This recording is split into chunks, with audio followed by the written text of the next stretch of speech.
ओम युवा भारत हासी में आपका स्वागत है। चैनल को सब्सक्राइब कर बेल आइकन पर क्लिक करें।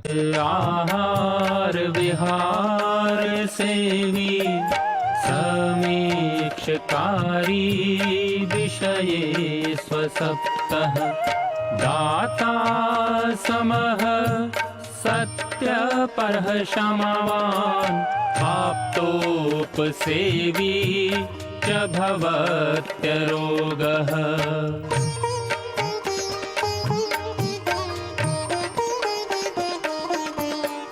मतिर्वचः कर्म सुखानुबन्धी सत्वं विधेयं विशदा च बुद्धिः ज्ञानं तपः तत्परता च योगे यस्यास्ति तं नानुतपन्ति रोगाः।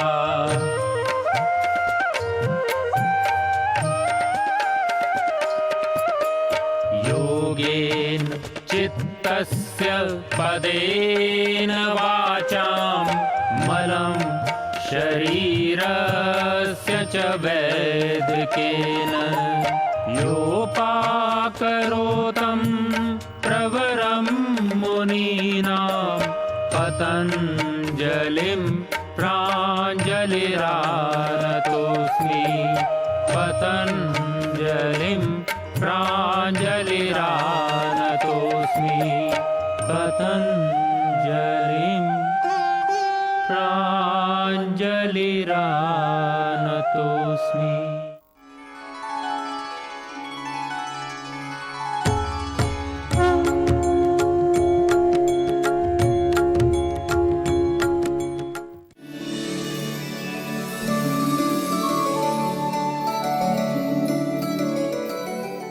संपूर्ण स्वास्थ्य का विज्ञान एवं दर्शन आयुर्वेद। आयुर्वेद के इन गूढ़ रहस्यों को लेकर के, आयुर्वेद के सिद्धांत को लेकर के, आयुर्वेदिक चिकित्सा के सामर्थ्य को लेकर के हम आपसे चर्चा कर रहे हैं। और हमने अभी तक विविध विषयों में चर्चा की। उसमें विशेष कर करके आयुर्वेद में जो जिसको त्रिदोष कहा जाता है, जो त्रिदोष सिद्धांत है, हमने उसकी बात, और हम इसी संदर्भ में आज चर्चा करने वाले हैं। हमने वात की बात करी, हमने पित्त की बात करी, आज हम कफ की बात करने वाले हैं। वात, पित्त, कफ, ये तीन त्रिदोष माने जाते हैं। तो आज हम बात करेंगे कि किस तरह से कफ क्या है, या कफ की क्यों आवश्यकता है, या कफ बढ़ने से या विकृत होने से क्या शरीरगत परेशानियां होती हैं, इसको आप समझिए। क्योंकि एक हम सब का यदि ये इतना भी सामर्थ्य हो जाए कि आयुर्वेद की जो बेसिक नॉलेज है उसको भी यदि हम जान पाएँ, तो ये अपने शरीर के लिए, अपने आप को स्वस्थ रखने के लिए, देश को स्वस्थ बनाने में ये एक महत्वपूर्ण योगदान हमारा हो सकता है। तो आइए आज हम चर्चा करते हैं कफ श्लेष्मा का परिचय, कि ये कफ श्लेष्मा क्या है। यदि हम कफ शब्द का जो अर्थ है, यदि हम उसकी बात करें तो संस्कृत में इस तरह से लिखा है कि केना जलेन फलति निष्पद्यते इति कफ। कफः अर्थात जो जल से उत्पन्न होता है उसे कफ कहते हैं। कफ का ही दूसरा नाम श्लेष्मा भी है। इसका अर्थ है श्लिष्यति इति श्लेष्मा, अर्थात जो संयोग करता है या संश्लेषण करता है वह श्लेष्मा कहलाता है। यह दोष शरीर के सभी अंगों का पोषण करता है तथा शेष दोनों पोषण तो करता ही है, साथ में दोनों वात और पित्त को भी नियमित करता है। यानी कि वात और पित्त को, जो उसको डिसबैलेंस हुई चीज को यदि बैलेंस करना हो, तो वात और पित्त को यदि बीच में कफ आ जाता है तो वात को भी और पित्त को भी वो कंट्रोल करने का काम करता है। और शरीर को जो स्निग्धता चाहिए, चिकनाहट जिसको बोलते हैं, आर्द्रता जिसको बोलते हैं, गीलापन जो चाहिए हमको, या हड्डियों के अंदर, जोड़ों के अंदर जो श्लेष्मा है, लचीलापन है, वो भी ये मिलाने का कार्य भी यह कफ के द्वारा ही होता है। और इसी तरह से ये है शरीर में वृद्धि होना, या काम शक्ति आदि की वृद्धि होना, बल है, उत्साह है, या शरीर में जैसे चोट वगैरह लगता है तो जो भरने का काम है, या मैं ये कहूँ कि रोगों की जो आक्रमण जो है, रोगों को रोकने का जो शक्ति है, या मानसिक और जो शारीरिक श्रम करने की जो क्षमता है, या जैसे कहें कि जो कफ प्रकृति का जो व्यक्ति होता है, ये तो होता है कफ का गुण हो गया, क्षमताएं हो गया। और इसके यदि स्वभाव के रूप में बात करें तो जैसे जो कफ प्रकृति का व्यक्ति होता है वो थोड़ा क्षमाशील होता है, थोड़ा शीतल होता है, थोड़ा ठंडा होता है, वो उसके अंदर थोड़ी धैर्य होता है, थोड़ा सा एकदम शांत रहता है, ज्ञान, विवेक, मानसिक स्थिरता, इस तरह से जो है ना ये कार्य और जो गुण हैं ये सब कफ के अधीन हैं। यदि शरीर में पित्त की गर्मी है, वात की रुक्षता बढ़ जाए तो ये दोनों को रोकने का काम कफ ही करता है। यानी कि वायु गति को दिखाता है, पित्त चंचलता को देता है, तो दोनों को बैलेंस करने का काम कफ करता है। यदि हम एक तरह से कहें कि जो कफ होता है वह थोड़ा सा आलसी टाइप होता है या ढीला भी होता है, पर वो अपने आप में जो स्निग्ध चिकने स्रावों की मात्रा बढ़ाता पूरे शरीर में, और जो हमारी जो टिश्यूज हैं, डैमेज हुई टिश्यू को भी यह रक्षा करता है। और जो कफ है वो निद्रा को भी लाता है, और इसीलिए जिनको कफ बढ़ा हुआ होता है उसको ज़्यादा नींद आती है, तो ये ज़्यादा कफ बढ़ना भी ये खतरनाक है। तो इसीलिए ये क्या कि तमोभाव, यदि हम एक तरह से कहें कि जो शरीर में ये जो तमोभाव की वृद्धि का कारण भी, यानी वह अत्यंत सतोगुण को भी ले जाता है। तो कई बार क्या होता है, जिस समय उसको एक यौगिक भाषा में आपको समझाऊं, निद्रा जैसे होता है कि आदमी जब बहुत ही ध्यान में होता है या निद्रा में होता है तो बहुत ही फर्क होता है। तो ध्यान की स्थिति भी वो कफ से जल्दी आ जाती है और निद्रा की स्थिति भी कफ से आती है। तो जब ध्यान में बैठे बैठे भी आदमी सो जाए तो ध्यान नहीं है ना, यानी कि सतोगुण से तत्काल सात्विकता से एकदम तमोगुण की तरफ पहुंच जाता है। यानी कि कफ जब वो सही स्थिति में होता है वो सात्विकता को बढ़ाता है, और इसी तरह से वो अधिकता में जाता है तो वो तमोगुण का कारण भी बनता है। इसको समझिए आप। इसीलिए किसी भी कारण से शरीर में कफ की मात्रा में यदि एकदम कमी आ जाए तो क्या होगा, उससे जो विरोधी दोष है पित्त और वायु बढ़ जाएंगे। यानी कि दोनों को रोकने का काम, यानी कि जो हमारा जो कफ है वो पित्त को भी रोक करके रखता है और वायु को भी रोक करके रखता है। इसीलिए पित्त जो है धातुओं का क्या करता है, शोषण करने लगता है।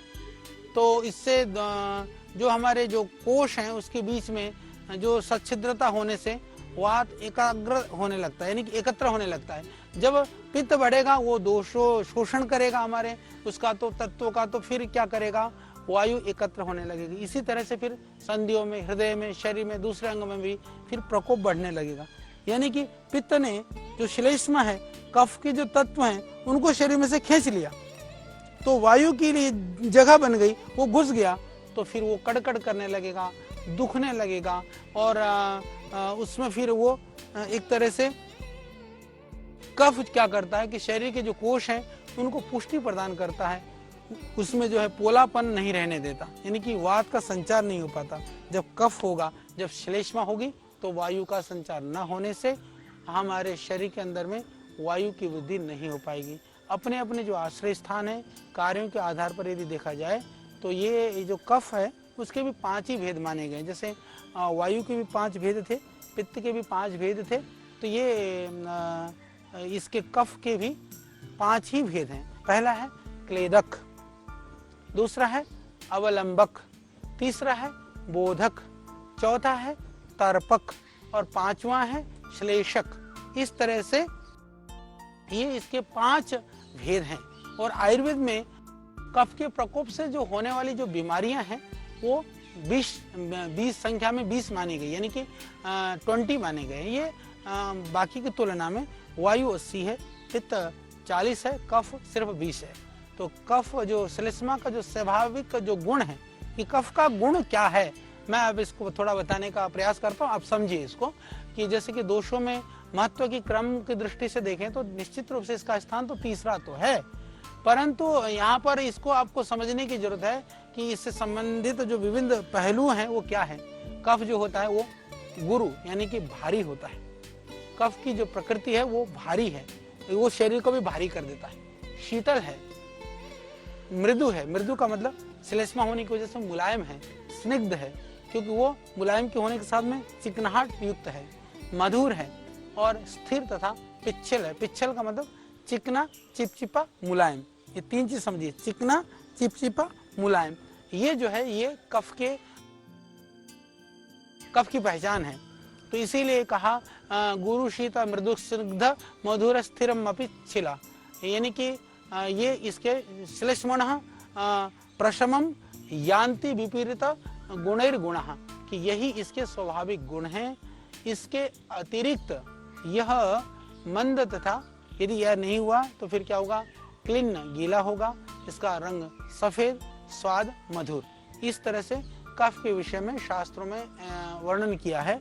और जिस व्यक्ति के शरीर में, जैसे मान लीजिए हम पता कैसे करें कि किसके शरीर में कफ ज्यादा है, तो जिसके शरीर में कफ की जो दोष की अधिकता होती है तो उसको हम प्रकृति से तो कफ प्रकृति कहते हैं। जैसे मैंने कहा ना कि ऐसा नहीं कि कफ वाले के पास सिर्फ कफ ही होता है, पित्त वाले के पास सिर्फ पित्त होता है, वायु वाले के पास वायु ही होती, नहीं, तीनों ही तत्व सबके शरीर में विद्यमान होते हैं, परंतु जो तत्व जिसके शरीर के अंदर अधिकता है उसके हिसाब से उसको ही प्रकृति माना जाता है।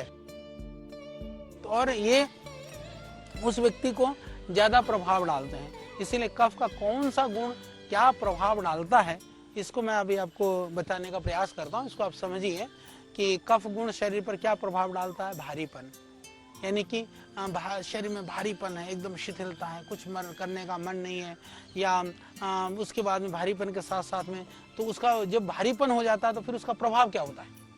आप ये कहेंगे ना, प्रभाव होने पर स्थिरता रहेगी, आदमी थोड़ा सा पड़ा पड़ा रहेगा, या फिर चलने भी होगा तो दौड़ेगा नहीं, तेजी से नहीं चलेगा। आप देखोगे वो आराम आराम से एकदम कछुए के चाल पर मस्ती मस्ती धीरे धीरे।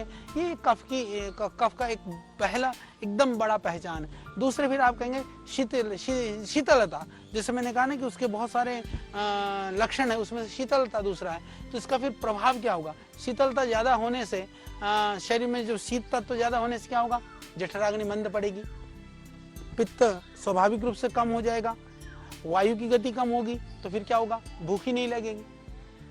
जब ज्यादा शीतलता रहती है, आपने देखा कि ठंड में प्यास कम लगती है, क्योंकि शरीर में जब शीत तत्व की अधिकता होती है तो प्यास भी कम लगेगी।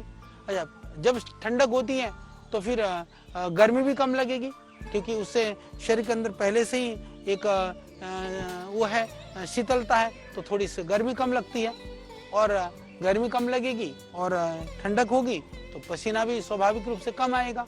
पित्त प्रकृति वालों को पसीना भी ज्यादा आता है, परंतु ये जो कफ वालों को पसीना भी कम आता है। तीसरी बात, जैसे कहा कि उसकी जो पहचान है, हम कहते हैं ना मृदुता या कोमलता उसकी एक पहचान है कफ की, तो उससे फिर उसका प्रभाव क्या होता है। कफ की प्रकृति मृदुता और कोमलता होने की वजह से आप ये ध्यान रखिए, शरीर में सुंदरता, एक जो कफ प्रकृति को तो मस्त भी रहते हैं, एकदम प्रसन्न रहने वाला, और दूसरा जो गोरे लोग हैं, चिकने चट्टे जो हैं, यानी कि जो सुंदरता वह कफ के कारण से ज्यादा होता है। यानी कि जिन देशों में, जिन लोगों में कफ की अधिकता होती है वो सुंदर होते हैं। और इसीलिए ध्यान रखना, क्योंकि कफ प्रकोपित होने से वो कफ का जो स्थान है वह हमारे गला, फेफड़े, हृदय, ये सब स्थान कफ के स्थान हैं। ज्यादा जो एकदम तुरंत प्रभाव पड़ता है तो हमारी जो नासा है, नासिका है, वो कफ का स्थान है। इसीलिए जितने भी जो वायरल और बैक्टीरियल डिजीज होते हैं उनका प्रभाव तुरंत उन अंगों पर पड़ता है। क्षमा करिएगा, इसीलिए यूरोप और अमेरिका आदि देशों में यह जो एक ये अनुसंधान का विषय हो सकता है, जो बैक्टीरियल और वायरल रोगों का प्रभाव ज्यादा पड़ता है। शायद ये कोविड-19 का भी जो प्रभाव आप देखेंगे, जो अमेरिका के अंदर ऐसा नहीं है, क्षमा पूर्वक मैं कहना चाहता हूँ, वहाँ पर भी चिकित्सा की दृष्टि से वहाँ पर भी बहुत प्रयास कर रहे हैं वे, जितने भी हमारे साइंटिस्ट हैं, वैज्ञानिक हैं, भारत में भी कर रहे हैं। यदि मृत्यु की मात्रा की बात करें या कोरोना के अटैक की बात करें तो वहाँ ज्यादा क्यों है, वो वहाँ पर कफज प्रकृति के लोग ज्यादा रहते हैं। ज्यादा होने की वजह से वो कफ वाले को ये जो वायरल और जो बैक्टीरियल इन्फेक्शन है ज्यादा प्रभाव डालता है। और उसके लिए जरूरी है कि जितने भी जो कफ का शमन करने वाले जो पदार्थ हैं वायु को बढ़ाने वाले पदार्थ हैं, पित्त को जो है बढ़ाने वाले पदार्थ हैं। यदि हम इनका सेवन करें, यानी जितने भी काढ़े हैं, काली मिर्च है, लौंग है, सौंठ है, पीपल है, ये आपकी जो है बड़ी इलायची है या लहसुन है, इनका काढ़ा पिला दो। मैं पूरी इस बात को पूरी प्रामाणिकता से इस बात को कहना चाहता हूं कि आयुर्वेद के काढ़ों से सीधे तौर पर यदि ठीक है, उसका अभी एविडेंस बेस्ड मेडिसिन के रूप में प्रमाण ना भी हो, कोविड-19 के लिए यानी कोरोना जैसे वायरस के लिए ये जो आयुर्वेद के काढ़े हैं, जितने भी बैक्टीरियल और वायरल प्रॉब्लम्स हैं उनको बचाने के लिए ये बहुत ही महत्वपूर्ण है। हमको ये समझना चाहिए।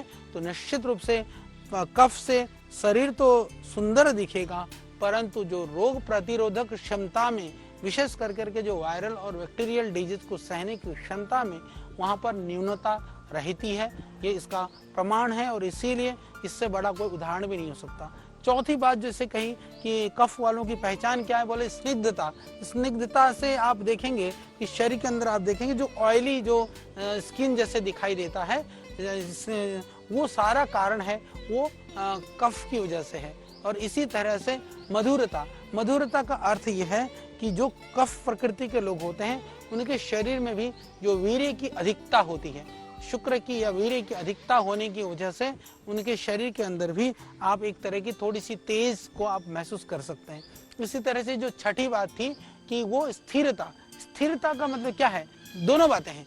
काम करते समय जो थोड़ा आलसी प्रकृति का होता है कफ वाला आदमी, वो मस्ती से सोचता है, आलस्य में रहता है, थोड़ा करता है। और इसी तरह से एक दूसरी समस्या भी ये है कि जो इसकी क्रिटिकलनेस जो है, जिसकी कफ प्रकृति होती है, बीमारी एकदम प्रारंभिक स्थिति में कम दिखाई देती है, वो बाद में बढ़ी हुई स्थिति पर ही देखने को मिलता है। तो ये जो ठीक है, वो जो रोग जो है ना वो बहुत धीरे प्रकट होता है, लक्षण एकदम प्रकट तो नहीं होता है। जब प्रकट होता है तो थोड़ा ज़्यादा बढ़ी हुई स्थिति का स्थिति रहती है, ये समझना आप। इसी तरह जो चिपचिपाहट की हम बात कर रहे थे, पिछलेता क्या है, तो जैसे कि आप देखते हैं कि उससे जो जोड़ों में जो मजबूती होती है, जो कफ प्रकृति के लोग मोटे होते हुए भी आप देखेंगे कि जब तक उसमें वायु का प्रभाव नहीं होता है, जैसे अर्थराइटिस वगैरह, जोड़ों में दर्द वगैरह या हाथ पैरों में इस तरह की कोई दर्द वगैरह की, सूजन वगैरह की बात नहीं होती है। जब वायु का प्रभाव बढ़ता है तो फिर वो आम प्रकोपित होता है कफ वालों का, तब फिर आम वात आदि के माध्यम से जोड़ों में दर्द वगैरह शुरू होती है।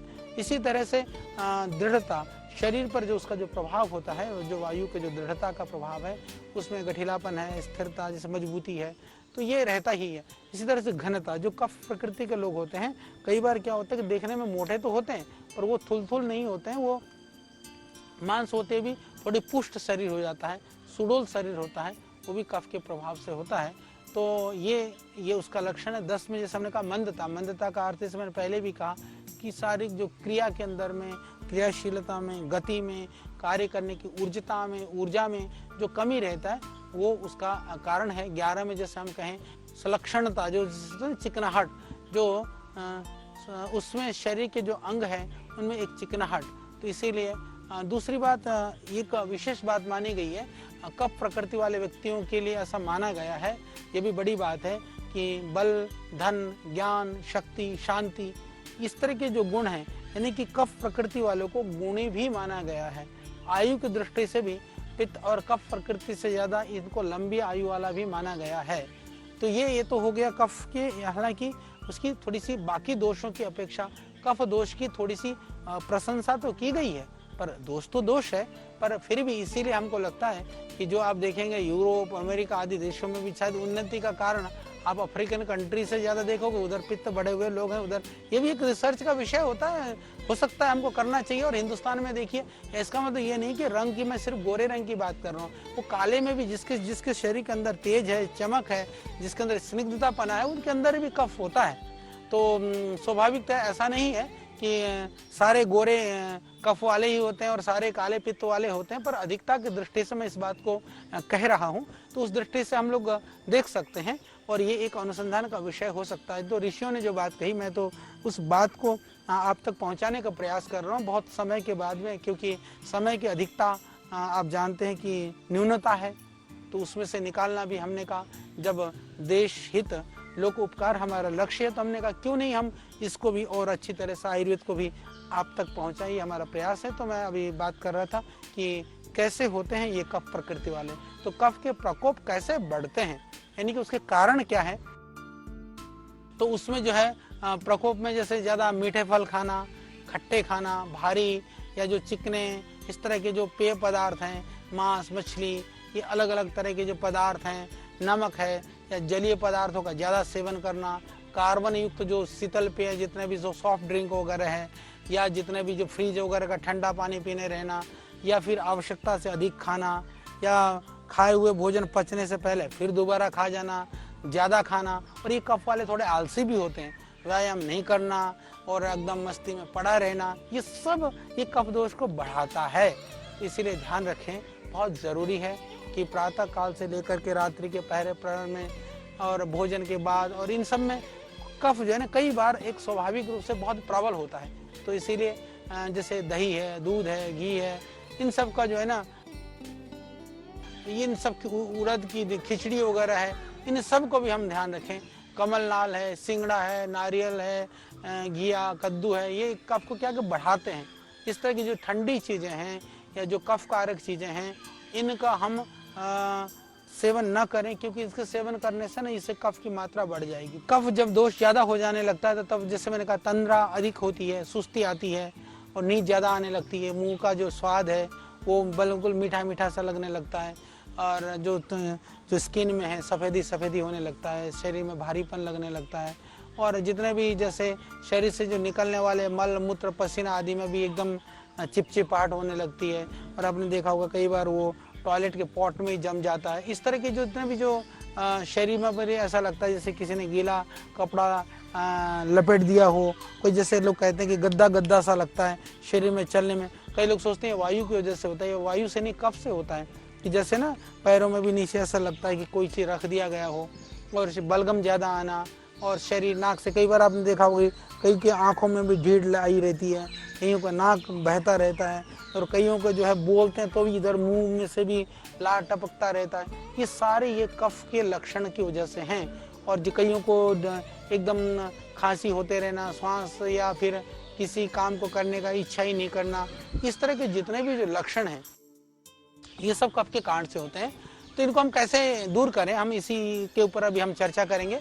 तो प्रकोपित कफ को कैसे शांत करें, तो इसके लिए मैं जो आपको थोड़ा सा बताना चाहता हूँ कि जिन कारणों से दो दोष प्रकोपित हुआ है, पहले उन कारणों को छोड़ दें। वात पित्त और कफ के लिए एक सामान्य सा नियम है कि आपको पता है कि मेरे को ज़्यादा सोने से ये बीमारी होती है, कम सो, ज़्यादा खाने से होती है, कम खाओ, व्यायाम नहीं करने से होती है, व्यायाम कर लो, यदि मन में तनाव करने से होता है तनाव करना छोड़ो। ये बहुत ज़रूरी है। इसके अतिरिक्त जो कुछ उपाय हैं, जैसे कि पहला उपाय के दिल में कहूँ कि तीक्ष्ण जो तेज है ना, तेज जैसे जो थोड़ा गर्म प्रकृति की जितने भी जो प्रभाव वाली जो औषधियाँ हैं, उनसे क्या करें कि हम थोड़ा सा वमन और विरेचन कर दें। क्योंकि कफ श्लेष्मा पेट और गले में जहाँ पर भी है, यदि हम उल्टी कर लेते हैं, विरेचन कर लेते हैं, विशेष करके जो शंख प्रक्षालन की क्रियाएं हैं, कुंजल की क्रियाएं हैं, जैसे एनिमा है जिसको हम इस तरह की जो क्रियाएं हैं, वह ये कफ को कम करने में बहुत मदद करती है। कफ विरोधी गुण पदार्थ जैसे मैंने कहा, जैसे कड़वी चीज़ हैं, तिखी चीज़ हैं, कषाय चीज़ हैं, यानी कि मीठी चीज़ ज़्यादा ना खाएं। तो इन चीज़ों का हम अपने भोजन के अंदर में प्रयोग करें। तो ऐसे द्रव्यों के सेवन करने से जिनका गुण जो है ना वीर्य विपाक, और जिनका द्रव्यों का जो प्रभाव है वो कफ विरोधी हो। इसी तरह से जैसे अदरक गर्म पानी में सुबह उठ करके गर्म पानी पीना, गर्म पानी में अदरक डाल दीजिए, उबाल लीजिए, थोड़ा सा उसमें अदरक उबाल के गर्म कीजिए, थोड़ा सा शहद मिला करके पीजिए, और थोड़ा सा आप जो त्रिकटु है अपने जो है काली मिर्च और सौंठ उसका पाउडर बना करके ले लीजिए। तो इस तरह से आप इस कफ को एकदम वो कर सकते हैं। तो जैसे लंघन क्रिया, कम वजन कम करने के लिए प्रयोग, जैसे भोजन का भी कम सेवन करना, और बहुत तरह की जैसे धूप होगा, स्वेदन जैसे सिकाई करना, धूप का सेवन करना, और मालिश वगैरह। मालिश में भी कफ में सूखी मालिश ज़्यादा काम करता है। हम तेल वगैरह मालिश की जगह सूखी मालिश करें, या कोई उबटन मले, उबटन में कोई तेलीय पदार्थ को जैसे राई वगैरह को पीस करके हम मालिश करें। और व्यायाम, सब तरह के व्यायाम जितना आप कर सकते हैं, दौड़ना है, एक्सरसाइज करना है, प्राणायाम करिए, योगासन करिए, सूर्य नमस्कार करिए, और इस तरह से आप करेंगे तो आपको निश्चित रूप से जो कफ के रोगी होते हैं उनको रात जागना बहुत मुश्किल हो जाता है। तो थोड़ा सा, इसका मतलब ये नहीं कि रात को जगो तो सुबह सोते रहो, तो रात्रि को भी नींद थोड़ा सा कम ले। और विशेष करके कफ वाले जो लोग हैं वो जो आराम तलवी है, मस्ती है एकदम कि पड़े रहने की आदत है, उससे थोड़ा सा दूर रहें। यानी कि जितनी क्रियाशीलता होंगी, जितने आप क्रियाशील बनेंगे, उतना ही कफ का क्षय होगा। और किसी भी तरह की चिंता, भय, शोक आदि से भी कफ बढ़ता है। चिंता से, भय से, शोक से तो सारी बीमारियां बढ़ती हैं, सारे दोष बढ़ते हैं। जिसके शरीर में जिस दोष की प्रबलता है, यदि आप चिंता करते हैं तो उस चीज़ की, दोष की अभिवृद्धि होती है। इसलिए वमन आदि भी आप करें, क्योंकि जो कफ का जो मूल स्थान है, आमाशय, उरस्थल, छाती में हुई कफ को भी ये जड़ से बाहर निकाल देता है। तो जो वमन करने के लिए भी तीक्ष्ण द्रव्यों का प्रयोग कफ वालों के लिए किया जा सकता है। तो यदि शरीर में कफ की मात्रा कम हो जाए तो शरीर में फिर थोड़ा सा रूखापन, अंदर से जलन, और फिर कफ के आश्रय स्थान फेफड़ों वगैरह में भी, हृदय में भी, हड्डियों में भी, विशेष से सिर में खालीपन, सुन्नता होना, ढीलापन लगना, प्यास लगना, कमजोरी होना, ये लक्षण प्रकट होने लगते हैं। तो इसीलिए जो कफ का जो स्वाभाविक गुण और जो कार्य है उसमें कमी आ जाती है। इसीलिए हमें अपने शरीर के अंदर में ये ध्यान रखना है कि जो कफ जो है वह बढ़े भी नहीं और अत्यधिक कफ की न्यूनता भी ना हो। तीनों दोषों का मैंने आपको वात, पित्त और कफ के विषय में बताया है। तो इसको हम समझें, समझ करके तीनों दोषों के अनुसार अपने आप को ढालें। दोषों को समझ करके आहार का, व्यवहार का विचार करें, ये बहुत ज़रूरी है। तो इसके लिए मेरी आपको बहुत शुभकामनाएं हैं कि आपने अभी तक वात, पित्त और कफ को समझा होगा। इस आयुर्वेद के विज्ञान और दर्शन को लेकर के हम अगला जो आयुर्वेद का ज्ञान है, अगली कड़ी है, उसके विषय में फिर चर्चा करेंगे। ऋषियों के ज्ञान से लेकर प्रकृति के वरदान तक, आयु के विज्ञान से लेकर आयुर्वेद के सिद्धांत तक, प्राचीन चिकित्सा पद्धति के हर पहलू का प्रासंगिक विवेचन। ऋषिकल श्रद्धेय आचार्य बालकृष्ण जी द्वारा सरल भाषा में स्वरचित सृजन, हिंदी, अंग्रेजी सहित विश्व के 70 से अधिक भाषाओं में लाखों की संख्या में प्रकाशित बेस्ट सेलर अद्वितीय ग्रंथ आयुर्वेद सिद्धांत रहस्य आज ही घर लाएं। आयुर्वेद से स्वस्थ जीवन का आधार पाएं।